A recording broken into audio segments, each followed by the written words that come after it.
ट्रस्टच्या वतीने बाबाच्या आदेशाप्रमाणे आज ग्रामीण या गावामध्ये आंबोडे साहेबांकडे नवे हवन नुकतेच पार पडले. त्यानिमित्त एका भगवत गुणाच्या चर्चा बैठकीला सुरुवात आहे.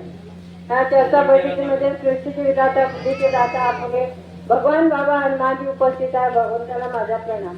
तसेच मानव धर्माचे संस्थापक आणि आमचे तुमचे सद्गुरू महानशाही बाबा जुंगेजी सुद्धा उपस्थित आहे. बाबाला माझा प्रणाम.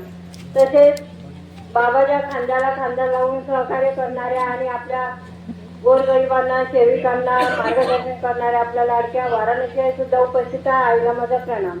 तसेच सर्व कार्यकर्ते सेवकगण आणि सेवक सेविका बालगोपाल सरांना माझा नमस्कार. आपण ह्या मार्गावर 4 तत्व 3 शब्द आणि 5 नियम आणि दुःखी मानवाचे अनुभव या विषयावर आपली चर्चा बैठक असते. मी पण एक दुःखीच होती आणि मी माझ्या पतीला खूप लावलेलं वेतन होतं.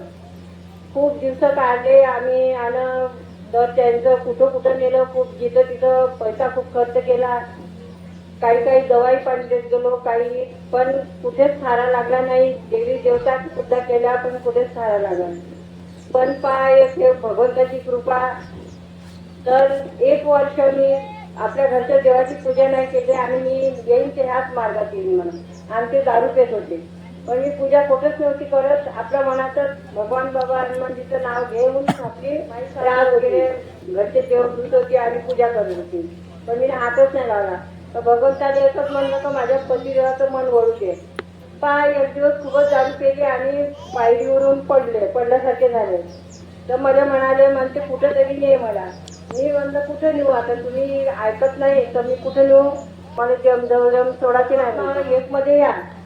तर मग त्यांचं मन तिथं खूप पलटलं. सगळ्याच्या मनातून निघलं, त्यांच्या डोक्यात भरलं. 1 वर्षापासून होतं पण 5 दिवसावर भगवंताने वेळ आणली. आम्ही मग घुमत आलो. खूप ताजबागले जाऊन पूजा केली, हार भूत चढवले आणि तिथून मग घरी आलो. हेराव आमच्या गावामध्ये शेती होती. आम्ही त्यांच्या वरात कामाला जात होतो. बायाच्या सामान बसत होते. आम्ही मागं मिरची तोडत होतो अशा लाईननं. आणि ते बसत होते. बाई तुझी खूप दया येतो म्हणे. तर म्हणे तू खूप म्हणे इथं तिथं पैसा नाश करते कमावते ना म्हणे. त्याला काही गुण लागत नाही. पण दवाई आहे म्हणे. मी म्हणलं किती 10,000ची होईन 5,000ची होईन तरी मी मला दवाई द्या म्हणलं दारूची. फक्त दारूचं व्यसन सुटलं का माझं सगळं सुधारलं म्हणलं. तर पहा म्हणे दारूचं व्यसन म्हणे ह्या परमात्मा मध्ये सुटते म्हणे. तर मग असं करून मग हे खूप माझ्या मनात भरला आणि पहा भगवंतांना आणली ते वेळ आणि हा मार्ग स्वीकारला. त्यांनी आमचं विसर्जन करू लागले स्वतः आणि भगवंताचा पाठ दिला आणि 3 दिवस आम्ही सगळं साफसफाई केली आणि 3 दिवसाचे कार्य केले. तेव्हापासून पूर्णपणे तन मन धनातून कार्य केले आणि हा मार्ग स्वीकारला. तेव्हापासून दारूचं व्यसन नाही ना, कोणत्याच गोष्टीचं व्यसन नाही. दुसरं व्यसनच नव्हतं. माझ्या पतीला दारूचंच व्यसन लागलं होतं. पण एवढे देवधर्म पुंजून सुद्धा ते व्यसन दूर झालं नाही. हा परमात्मा मध्ये एका पलभरामध्ये हे व्यसन बंद झालं माझ्या पतिदेवाचं. तर ह्या मार्ग इतका सत्याचा आहे आणि जो करून त्याच्याजवळ आहे. नाहीतर काही सेवा नावाचे आहे. आम्ही परमात्मा मध्ये आहो. घराले पाठी लावते आणि इकडे मनमानी करते. कोणासोबत भांडण करते, कोणाला काही बोलते, कोणी जुवाई खेळते, कोणी दारू पेते. याच्यामध्ये काही नाही.